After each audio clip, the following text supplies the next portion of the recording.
Good morning.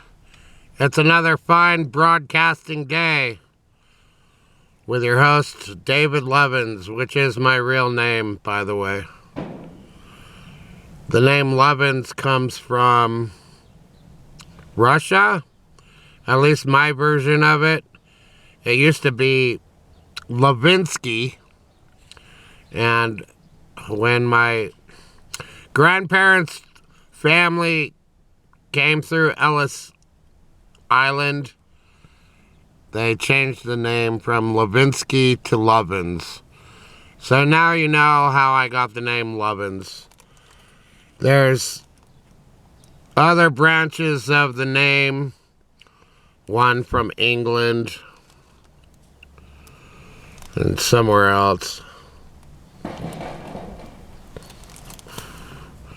And the last time I checked, there were 30 people at least named David Lovins in the United States. Now, if you Google David Lovins, you'll see that some guys named David Lovins have died. I'm the one that's still alive. So, I've said this before, but the reason why my YouTube channel is named David Lovins is because I wanted to lay claim to my own name. I didn't want someone else to have it, even though that's their name too.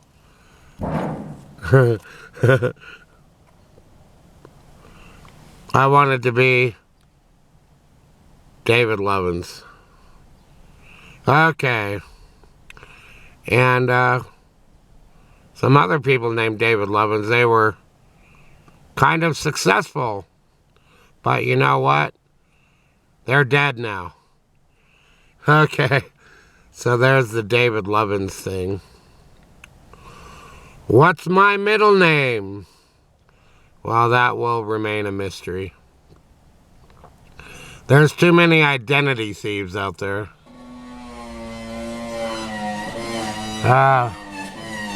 Power tool. That's just the sound I want to hear.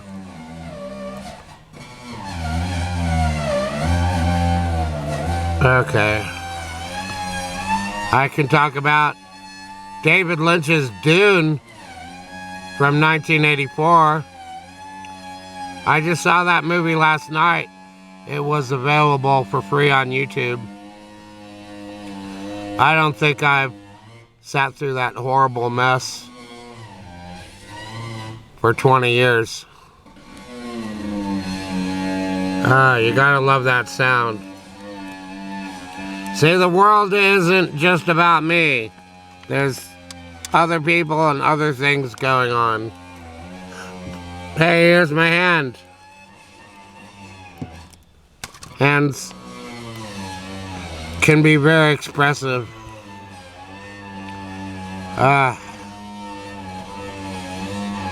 I'd like to give that person making all that noise the bird. Show me the bird. I'd like to show you the bird, but the sensors won't let me. Okay. Now what?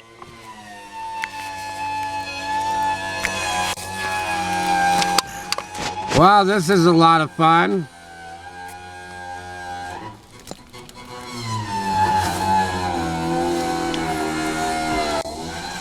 This video is not brought to you by Starbucks.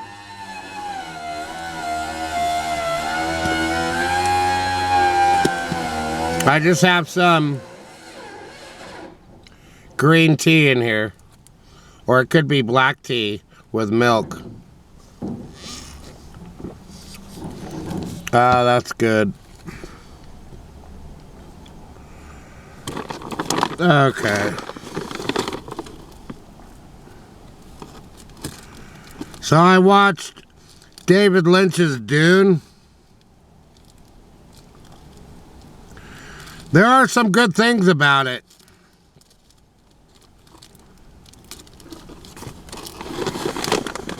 Well,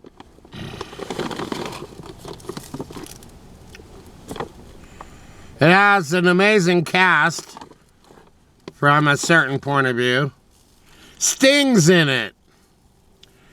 And Patrick Stewart is in it. Also known as Captain Picard. In a very minor role. Duncan Idaho is a major character in Dune. And I don't know the actor's name. Bless his heart. In the books, everyone loves Duncan Idaho. Even when he becomes a ghoul.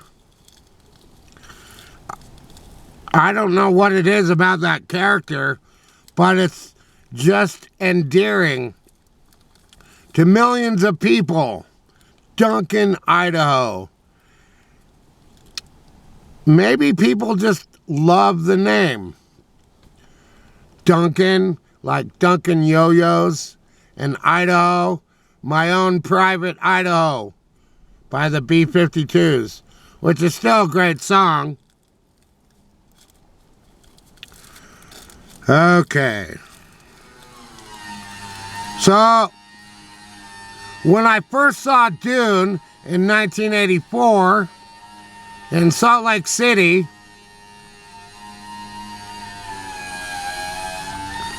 in Trolley Square, well, I saw the movie, I didn't understand it,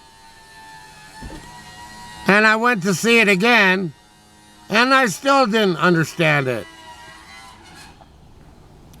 I didn't understand what the hell was going on. Why is that? Well, I had never read the book. My brother had it, and I tried to read it, and it was so incredibly boring, and I had no context for it, or why I should read it. I couldn't get past the first page.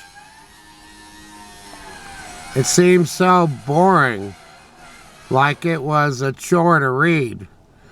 Later, that was not the case. Since then, I've actually read the Dune book. How many times? Twice? 3 times? 4? Well, I've listened to it on audiobook many more times. So I finally got the story.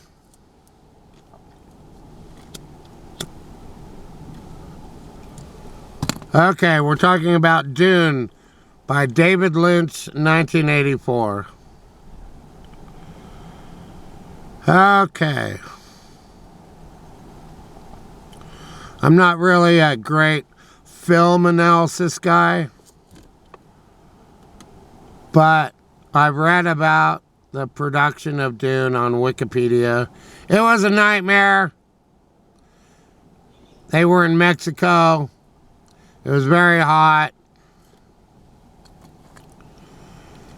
So I'm watching this movie, which is available for free on YouTube right now.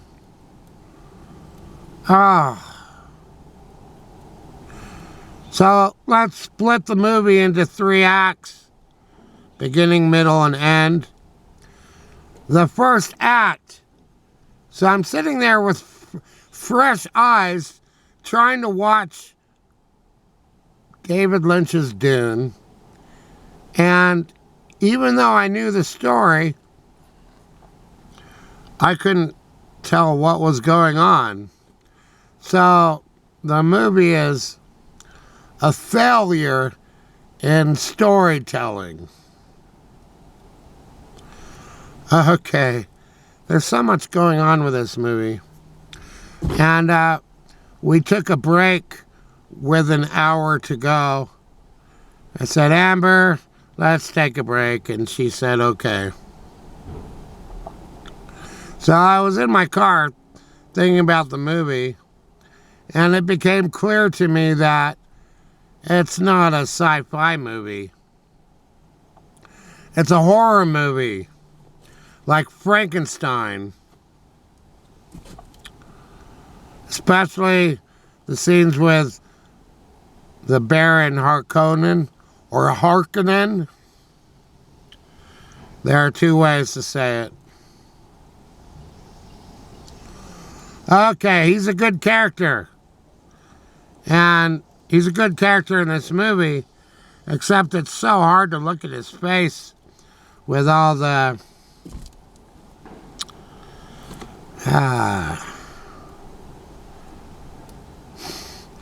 bubbly debris.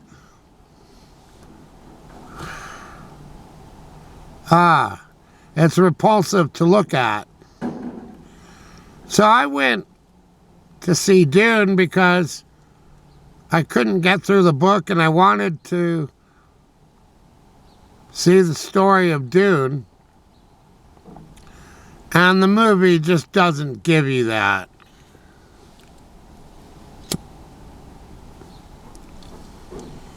You just don't know what's going on. And it seemed like David Lynch wrote the script. It seemed like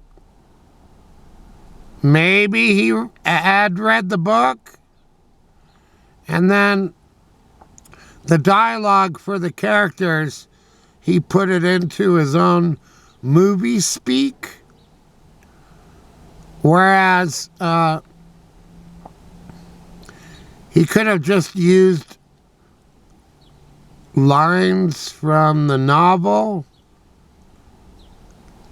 So, to Peter Jackson's credit with The Lord of the Rings, compare and contrast, they actually use the exact words from the book in the movie in many cases.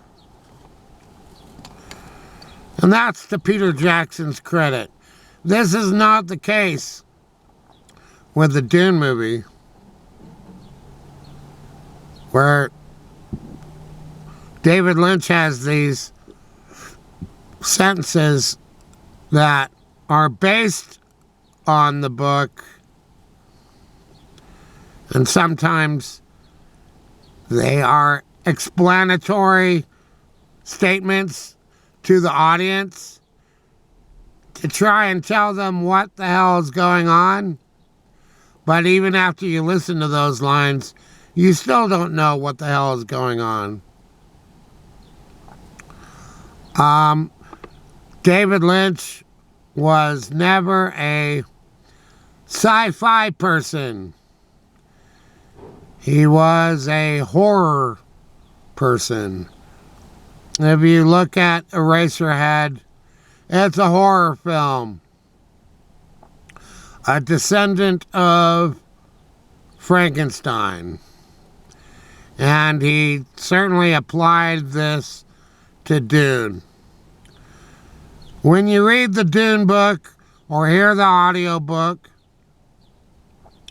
you don't get that it's about horror.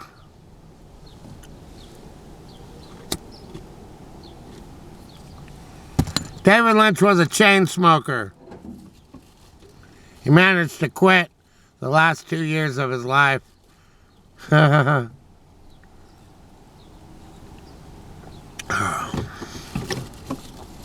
Yes, I'm drinking the old gold.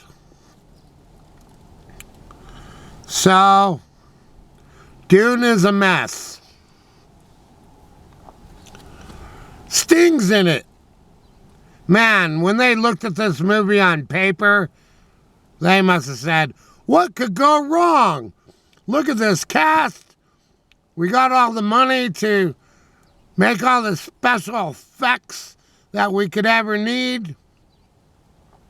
We could have ships that look like cigarettes floating in space. that are matte paintings that look very similar to 2001. Yeah, let's have a floating cigarette spaceship. I'm not kidding about this. And now that I know way more about David Lynch, he's got cigarette spaceships in Dune. Okay. The character of Ilea is a high point in the movie. The little child who is also a Bene Gesserit witch. Okay. She does good in the movie and shines as that character. If you have never seen the Sci-Fi Channel version of Dune from 2009 and you love Dune and you haven't seen that, you are missing out. If you can find the Sci-Fi Channel version of Dune and you love Dune, go watch it. It's really good. It's called Frank Herbert's Dune, and it's a mini-series. Unfortunately, The Children of Dune, the follow-up series to that, there's something about it where it's good, but just not as good. And that's too bad. Okay. And I don't know about these new Dune movies. I haven't seen them. Well, we tried to watch the first one. We got so bored, we turned it off. I couldn't stand it. It was very slow and it didn't feel like Dune to me. Though the second new Dune, Part 2,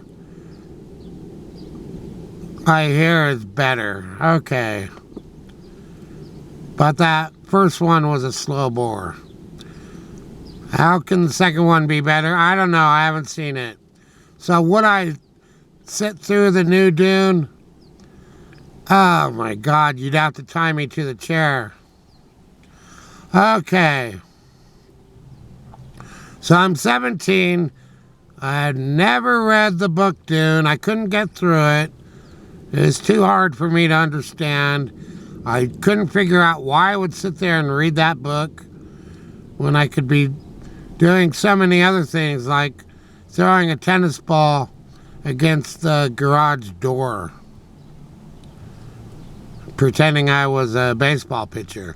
Well, I did play a lot of baseball, and I used to pitch and play shortstop. Okay. So the movie comes out. The trailer looks great. Sting's in it. I love the police. Like, wow, I get to see Sting. Okay, the trailer was great. It really lured me in. I really wanted to see it. And then it's a Dino De Laurentiis production. So that alone should have told me it's not going to be that good. You gotta love Dino.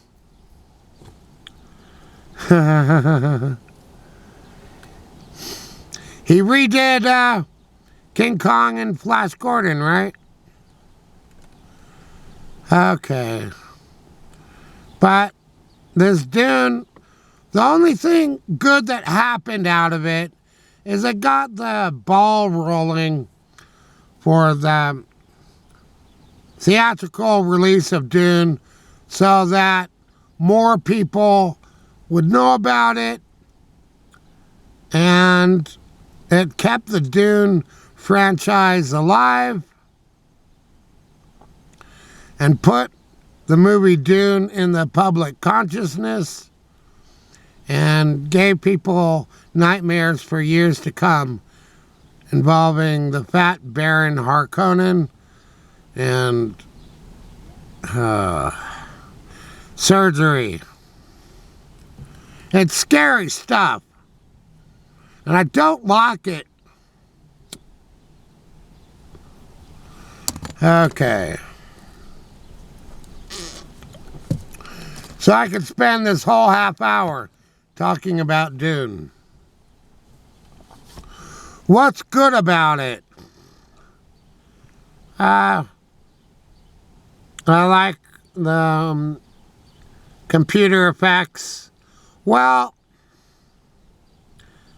how can I say?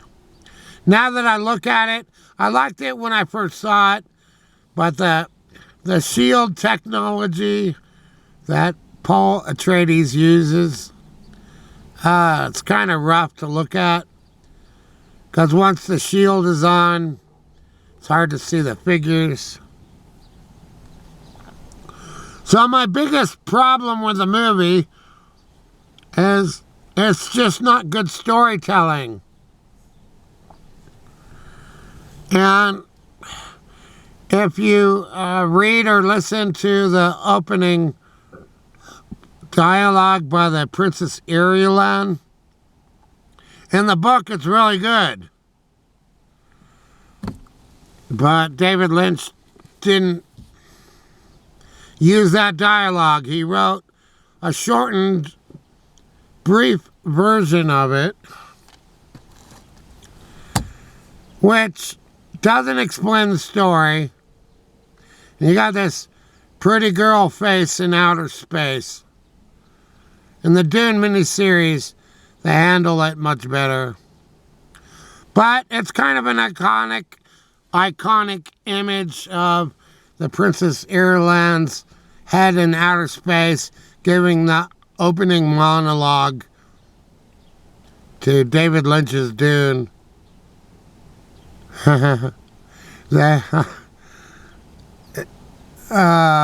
Which is just a mess.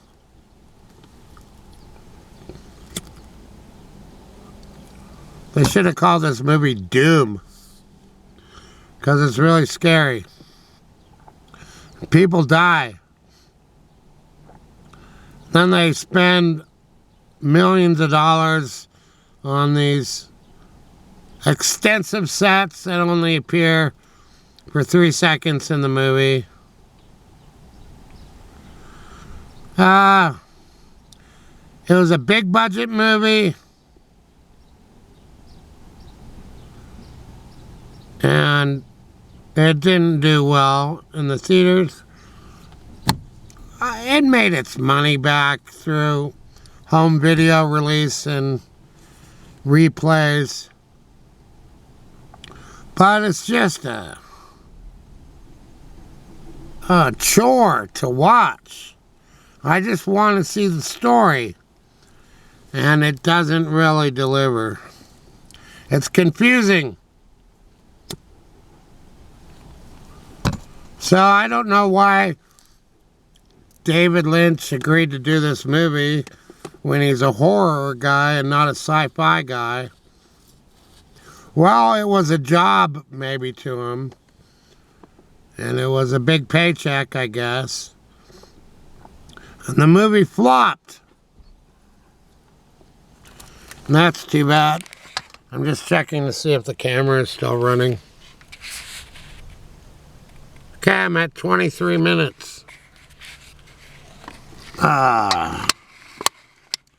So, with David Lynch's Dune, 1984, the problems I see are with the script.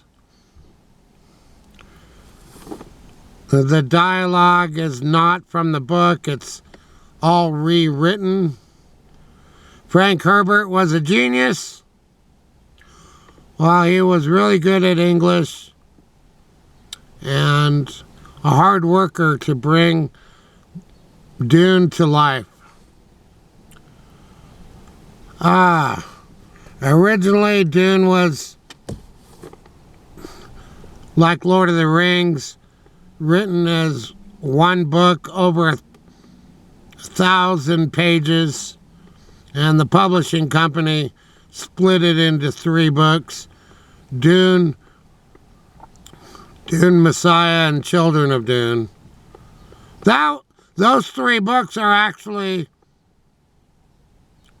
the first book. So it's like Lord of the Rings, where there's 3 books. But all those books were actually written as 1 book. The Return of the King, the title Tolkien didn't like. He wanted it to be called The War of the Ring, which actually makes a lot more sense and doesn't give away the ending. Okay. So, Dune is the Lord of the Rings in space. Okay. All right.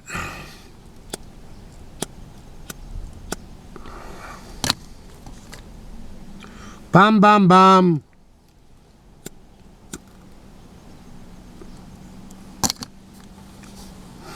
So there are some good visuals in the David Lynch Dune movie, I guess. But during my intermission, I was thinking about how claustrophobic the movie was. And I think David Lynch did this on purpose. Instead of the wondrous, optimistic version of outer space that many people have, he made it very closed, as if Dune was a haunted house with small rooms. Okay.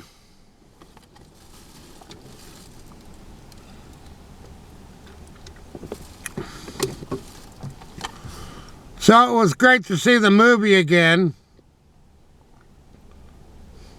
because I'm a lot older now and I know the story of Dune much better.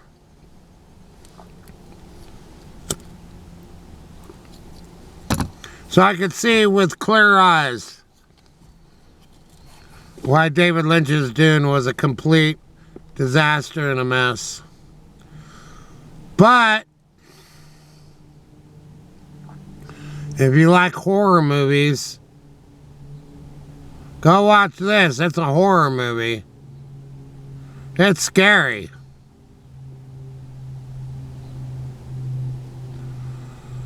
So it's not a science fiction movie.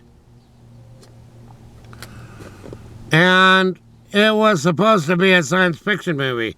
That's what Dune is. It's classic science fiction. And it's just not the movie David Lynch should have been involved with. He had a lens of horror, so that anything he looks at, it has that. He didn't shift gears and put on his science fiction lens because he doesn't have one.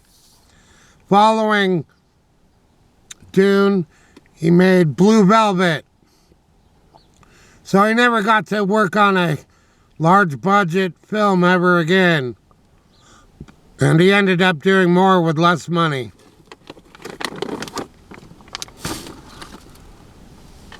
Dune was a misappropriation of funds. And I'm not the only one, but in the book, the space navigators aren't supposed to be shown. What does David Lynch do? He shows them. And, of course, it has close-ups of the mouths of the navigators. So I can't even talk about what they actually look like.